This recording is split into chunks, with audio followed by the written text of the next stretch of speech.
Salut les amis, bienvenue dans ce nouveau numéro. J'espère que vous portez tous et toutes, ou plutôt on va dire plutôt toutes et tous, soyons galants, toutes et tous parfaitement bien. Donc on est non loin de Noël, tout simplement, parce qu'on est à 4 à 5 jours de Noël. On est à 24 heures de la saison hiver. On va rentrer donc en plein hiver cette fois-ci. Là, c'est bon, c'est parti pour, sauf pour les températures, j'en parlerai un peu plus loin. Rapidement, alors aujourd'hui on est exactement le 20 décembre et l'objet du thème d'aujourd'hui sera principalement sur le nourrissement hivernal, donc tout simplement nourrir au candy. C'est parti.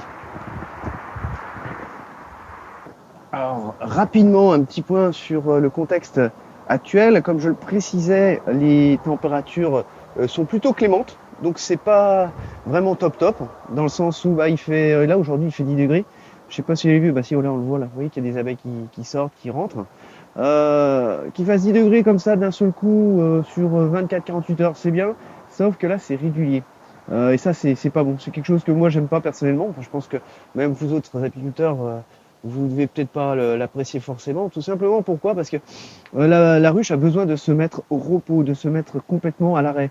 Alors, d'avoir 10 degrés pendant 24-48 heures, c'est bien parce que ça leur permet de vider leur ampoule rectale. Je rappelle, l'ampoule rectale, c'est là où vous retrouvez, je dirais, toutes les déjections qu'elles retiennent dans cette partie du corps. Et plutôt que de laisser ces déjections tomber directement dans la ruche. Donc du coup, dès qu'il fait chaud, il fait bon, les abeilles, ça leur permet de faire un petit repos, de vider complètement leur ampoule rectale à ce moment-là.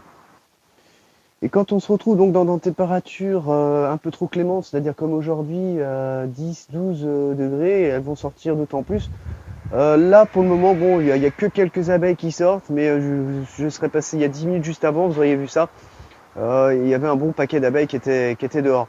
Et moi, j'ai tendance à dire, du coup, elles reprennent un petit peu l'activité, ce qui n'est pas non plus le top du top. Pourquoi? Parce que elles vont reprendre l'activité, il n'y a pas forcément les ressources à l'extérieur, et qu'est-ce qu'elles vont faire? Elles vont consommer des ressources qui sont prévues pour l'hiver, qui sont donc dans leur ruche.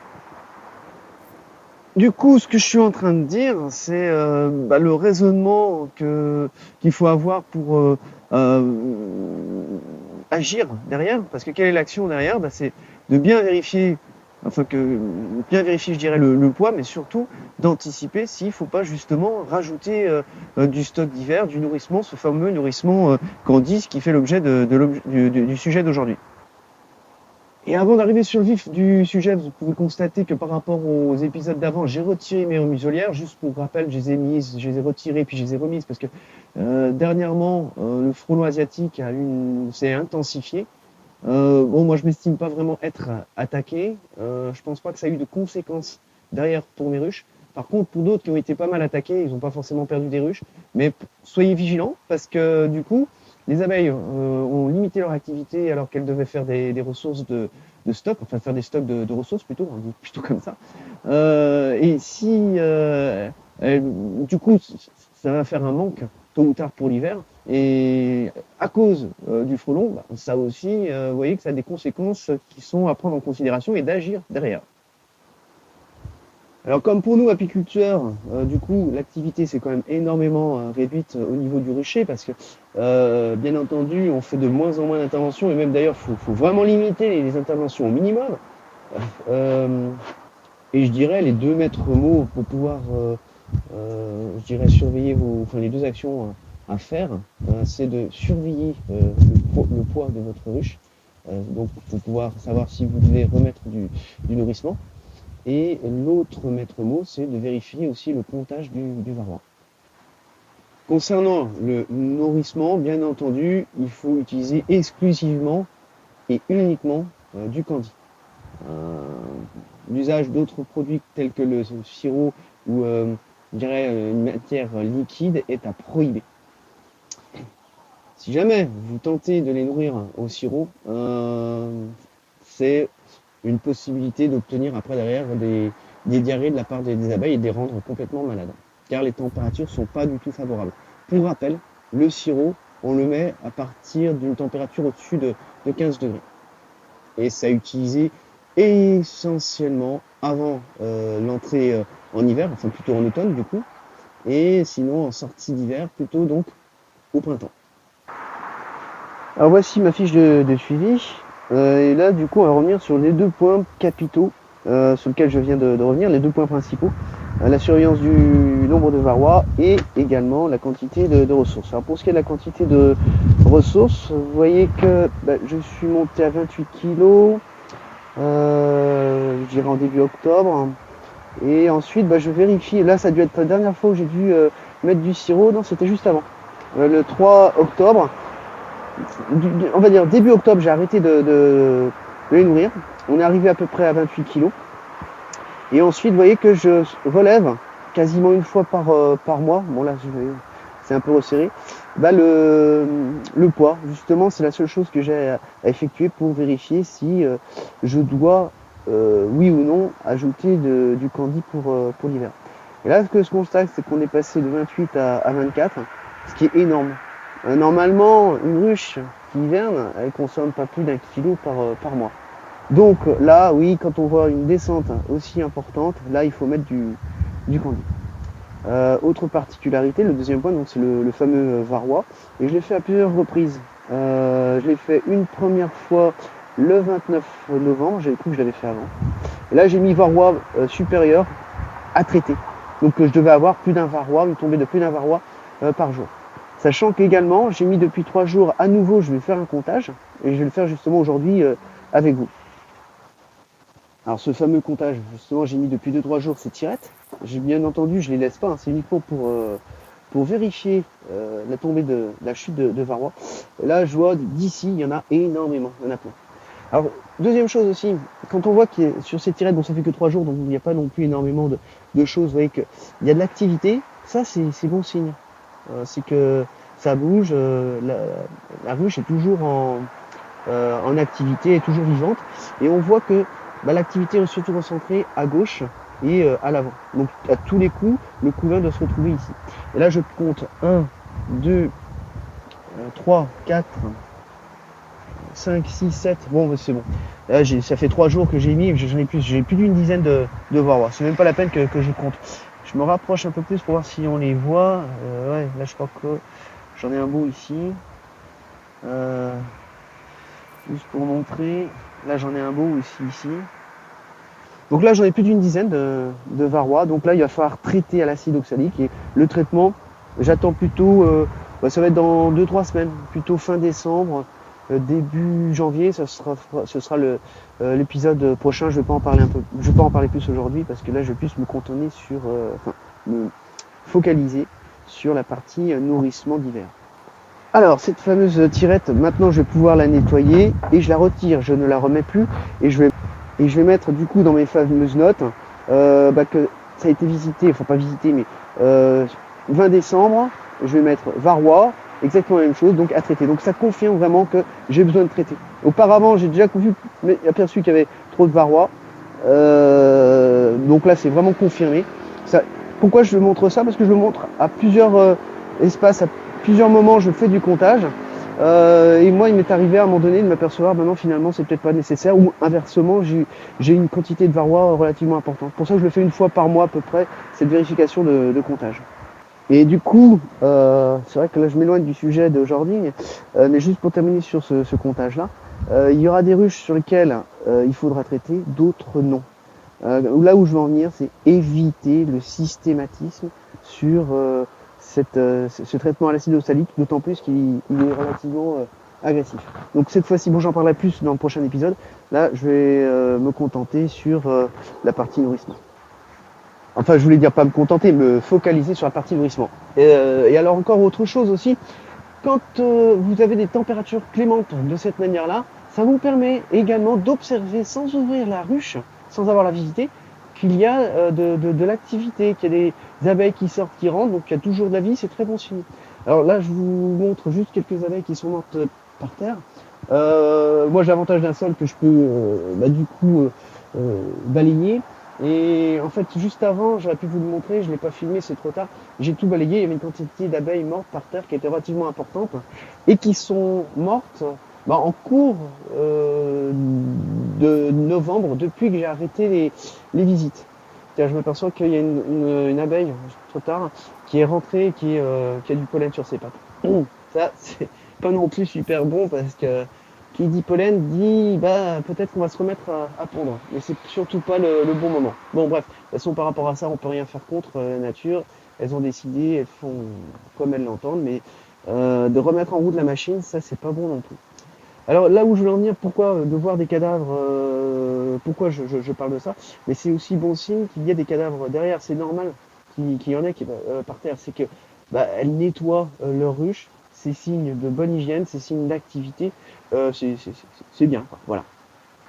Alors, toujours avant d'ouvrir, d'aller dans ce genre de visite, sachez, comme je l'ai précisé, il faut que ce soit des visites qui sont relativement courtes, parce que bah, du coup, vous les dérangez énormément, la température, elles le maintiennent entre elles, elles ont du coup quand même des difficultés.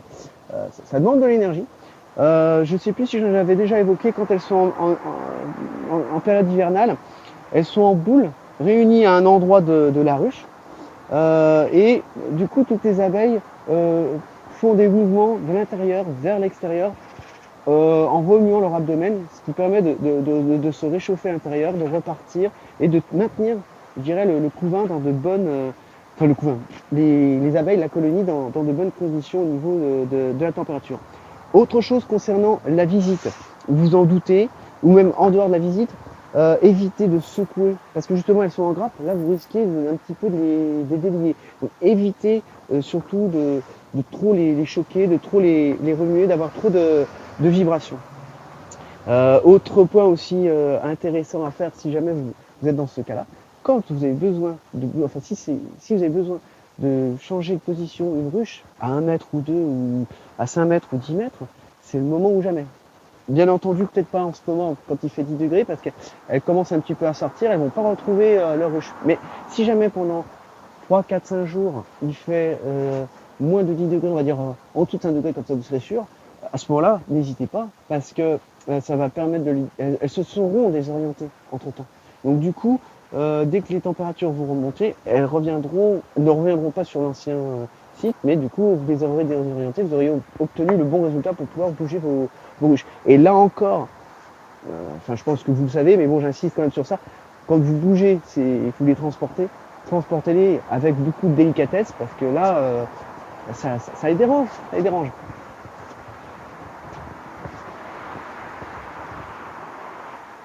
Alors regardez, je me fais un petit arrêt là avec vous. Vous voyez, il y a un petit rayon de soleil et là il y a toutes les activités toutes les ruches qui sont en train de se mettre en activité.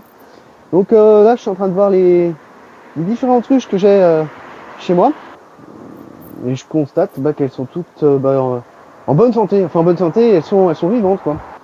Bon après, vigilance, hein. La période hivernale n'est pas complètement... enfin la saison hivernale n'est pas terminée, hein, point de vigilance. Mais bon, ça me permet de constater déjà que mes ruches sont vivantes.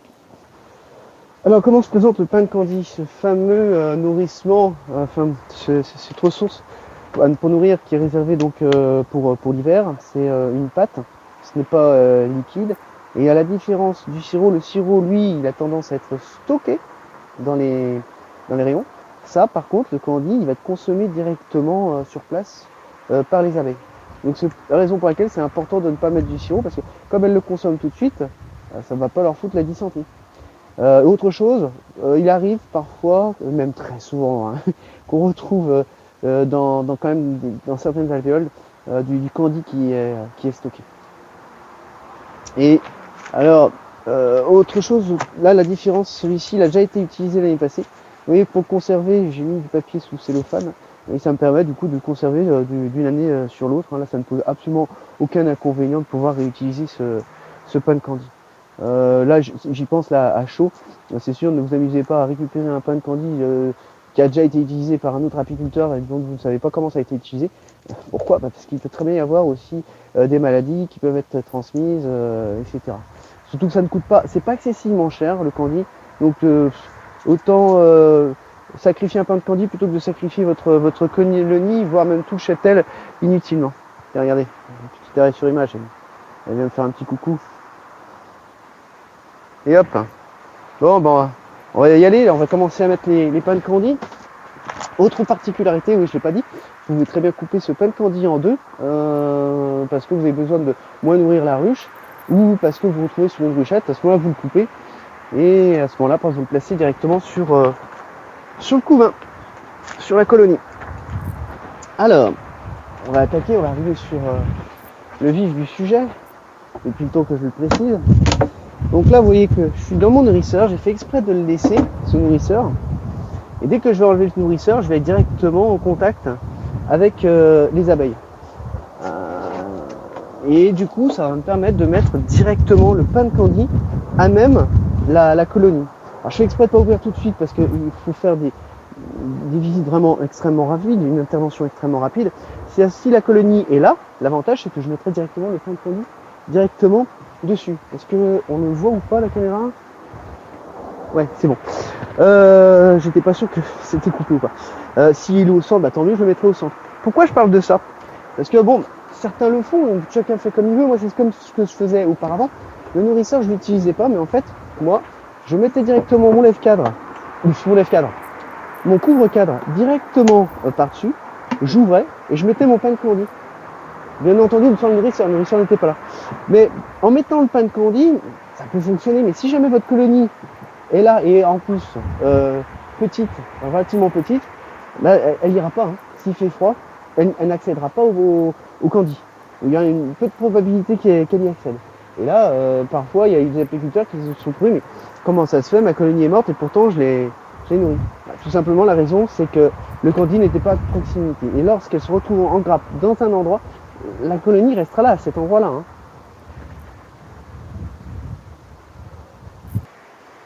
Alors aussi, avant d'ouvrir, préparez au maximum pour que vous soyez le plus efficace possible. Oh, les gentils, me faire un petit bisou. On fait un coucou à nos auditeurs. Salut les amis. Tiens, une deuxième. Bon, oui, ce que je disais, préparez quand même avant au maximum toute votre intervention pour que ce soit le plus rapide possible. Pourquoi je dis ça? Parce que vous voyez que je suis en train de faire l'ouverture pour que les abeilles puissent y accéder. Et ça, ce sera ce côté-là qui sera, je dirais, retourné sur la colonie. Alors on va quand même enfumer un tout petit peu, histoire de dire, ben, je suis là, j'arrive. En règle générale, dans ces températures-là, elles sont pas trop vives.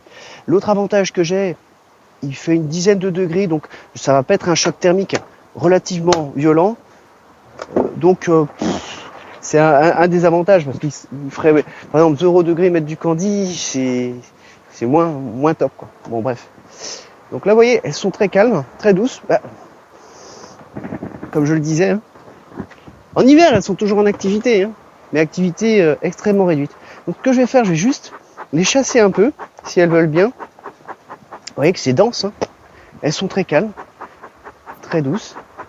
Donc là, je suis obligé d'enfumer parce que j'aimerais pas les écraser, parce que je vais mettre mon pain de candy directement à même les cadres. Donc je sais plus combien j'avais dit, hein, nombre de kilos que fait au total la ruche. 1, 2, 3, 4, 5, 6, 7, 8, bah oui, 8. Bon, désolé, j'en fume pas mal, ça m'arrange pas, bon bref. Mais c'est pour éviter d'en écraser. Donc là, il n'y a pas de question à se poser hein, sur les 8 cadres. Je vais mettre directement là le pain de candy. Allez hop. Allez mademoiselle. Hop hop. Allez. Hop. Hop, on descend. Donc là, vous voyez, je tire bien la languette, quitte à d'ailleurs, je la déchire comme ça. Ça m'est déjà arrivé de le laisser boucher. Et puis là, ils vont se débrouiller. Je le mets directement là. Donc faites bien attention à bien le mettre ici, parce qu'autrement, vous risqueriez de boucher l'accès. Là, je vais l'avancer un tout petit peu. Et ça se passe très bien. Là, j'ai même mis mon camail, mais j'en aurais même pas besoin. Hein. Elles sont tellement douces. Bon, je suis un petit peu long, heureusement. Bon, il fait pas trop froid comme je le disais. Donc ça, je le secoue. Vous voyez que c'est mon nourrisseur. Hop, je retire toutes ces petites abeilles. Et mon nourrisseur, comment je vais le mettre? Eh bien, je le retourne de cette manière-là. Donc là, ça me gêne au niveau du pain du candy, c'est ouvert du coup de l'extérieur. Enfin, il y a une ouverture. Du coup, qu'est-ce que je fais? Je le retourne de cette manière-là, dans l'autre sens. Et voilà. Donc, le gros avantage, du coup, le pain de candy est vraiment directement sur la colonie, accessible de suite. Et puis là, je protège l'affaissement du... Enfin, non, je protège rien. Je pense, non. Je protège rien du tout. Il n'y avait rien à dire par rapport à ça. Donc voilà l'opération. Elle est terminée pour cette ruche et là je suis tranquille. Et vous voyez aussi, ça m'a permis de voir que la population est relativement importante et dense, ce qui est bon signe. Donc là aussi, vous voyez que c'est important, il faut le noter, parce que c'est du nourrissement qui vient d'extérieur. Au même titre que le sirop, le candy, c'est quelque chose qu'il faut suivre. Donc je le mets là, vous voyez, à la date d'aujourd'hui, donc le 20 décembre. Et c'est quelque chose que je reporterai également sur mon livre. Parce que ça, c'est à conserver si jamais vous avez un contrôle d'un agent sanitaire. Donc candy, et là j'ai mis, je crois que c'est des pains de candy qui font 2,5 K. Tout simplement. Et alors la prochaine étape, je peux déjà prendre le poids là pour voir la totalité du poids. C'est chose que je vais faire là maintenant avec vous. Alors ça va m'offrir, je dirais, d'avoir une nouvelle référence sur le poids de ma ruche. Et là, on passe à combien maintenant? On est à 24 à peu près. Bon, je sous-estime, je fais exprès. Alors 24, en fait je suis à 12, plus 12, 24. Alors si vous voyez ce que je fais, là j'ai un petit peu secoué. Il faut vraiment être vigilant sur ça pour les secouer au minimum. Alors, je reviens sur ce que je disais, là j'ai 12, donc ça me fait à peu près 24. Ça me donne un ordre d'idée. Si je pèse à l'avant, si ça se trouve, j'aurais peut-être 12, 14, 15, je sais pas. Là, ça donne une idée de référence. C'est surtout ça qui m'importe. Là, elles sont parties pour avoir, je dirais, être autonomes et suffisamment en stock avec que je leur ai mis ce que j'avais préparé, je dirais, auparavant. Et du coup, ce nouveau poids de 24 kg, je vais le noter ici. Donc, poids PDS ruche, 24 K. Là où je veux en venir, c'est que dans un mois, j'ai pas besoin de revenir avant, hein. Je fais un poids, je fais une prise de poids là, juste à l'arrière, comme je l'ai fait aujourd'hui. Et si je m'aperçois que je retombe à 22, 23, peut-être pas 23, mais si je retombe à 22, il sera peut-être temps d'ouvrir la ruche pour voir où en est le stock de candy. Là, je sais que je suis parti sur 2,5 tranquillement, et dès que on arrive au seuil fatidique, à ce moment-là, il faudra peut-être rajouter du candy. Pour moi, je pense que des 2,5 K devraient suffire pour passer complètement l'hiver. Alors j'ai coupé entre-temps, j'avais un doute. J'ai refait une pesée, j'ai refait encore un essai. Et en fait, je tombe à 26. Ça me paraissait surprenant d'être à 24, hein, parce que 24 kilos, c'était au 17 décembre, j'ai fait une pesée, on était déjà à 24 kilos. Donc en l'espace de 3-4 jours, retomber...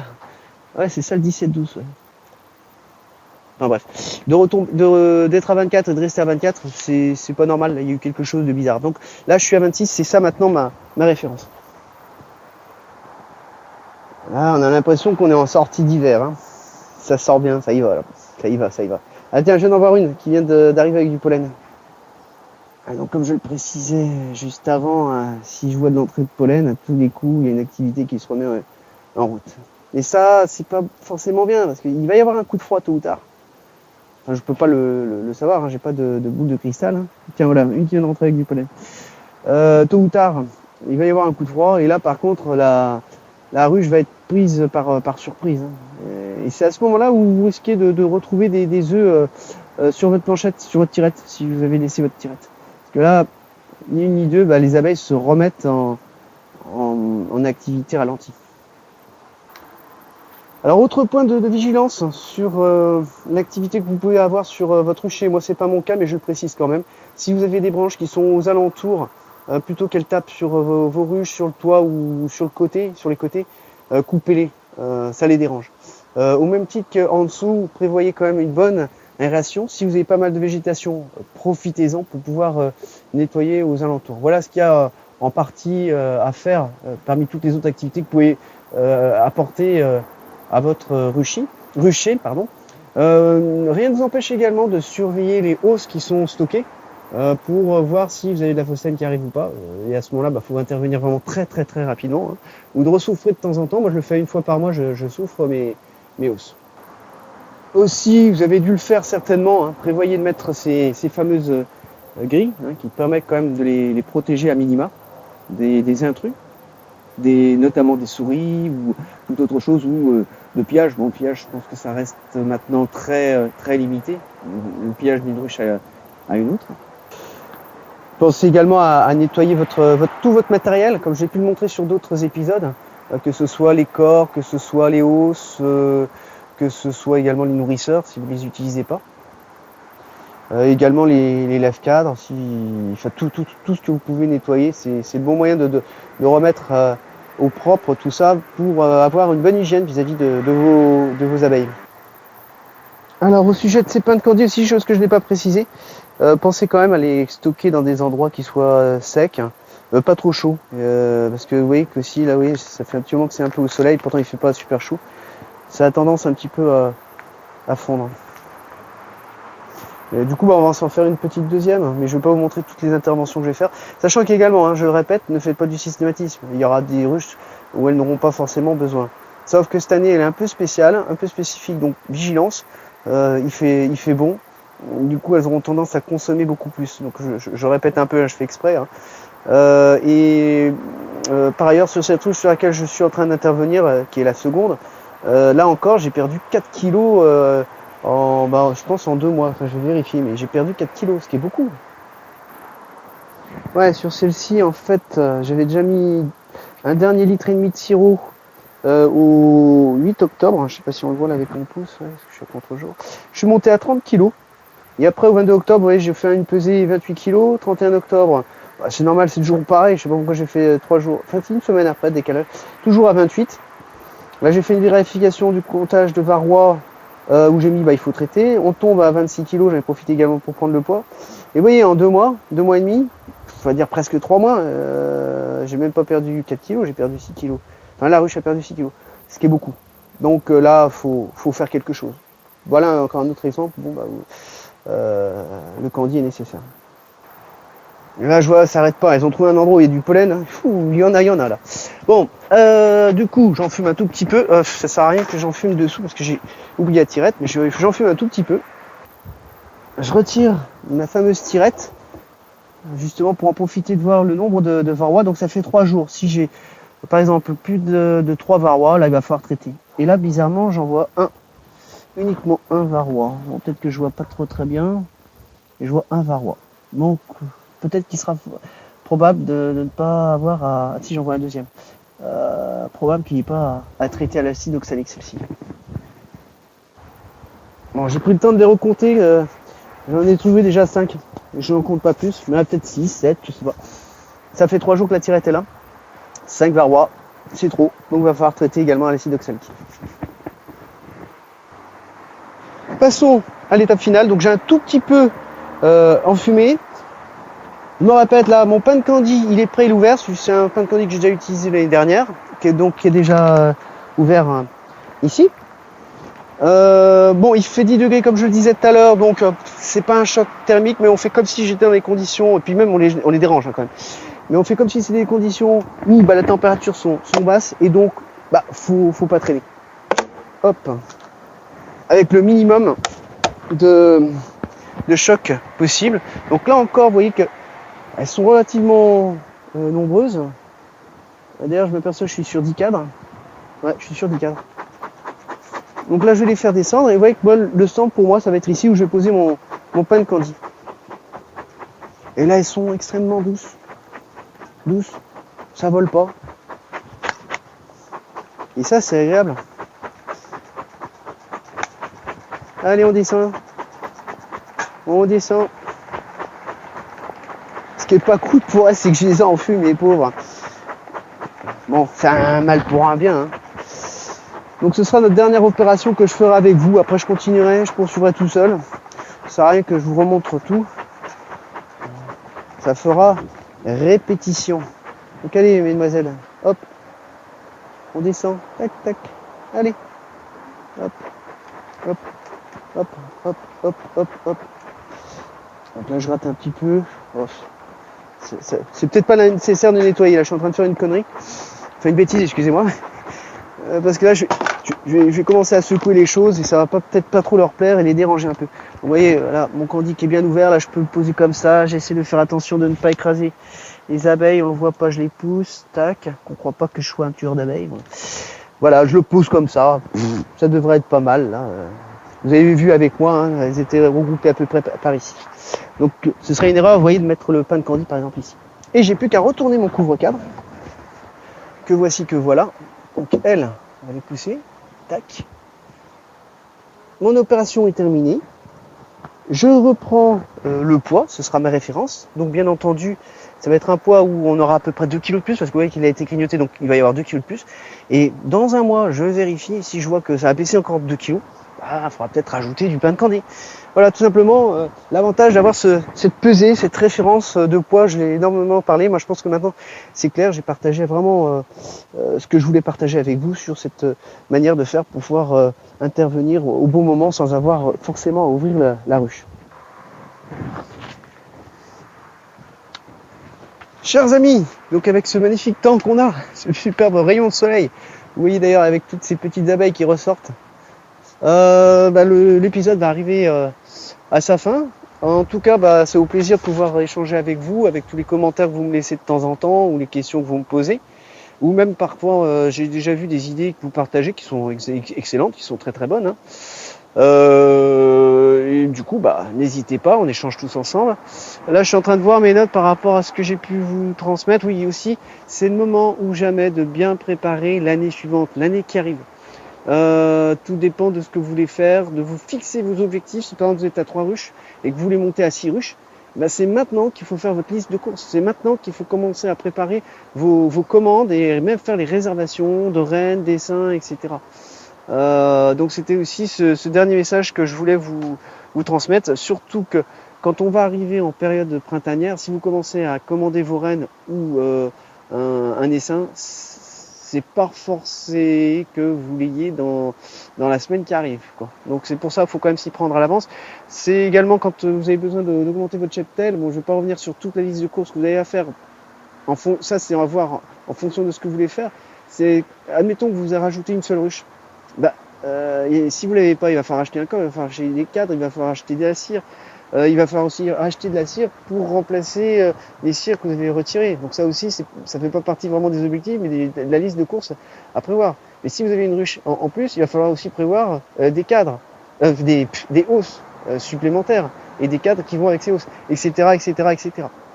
Bon, sur ces paroles, je vous dis à très bientôt. Portez-vous bien. N'hésitez pas aussi à laisser des pouces, ça fait toujours plaisir. Et abonnez-vous. À bientôt. Ciao, ciao.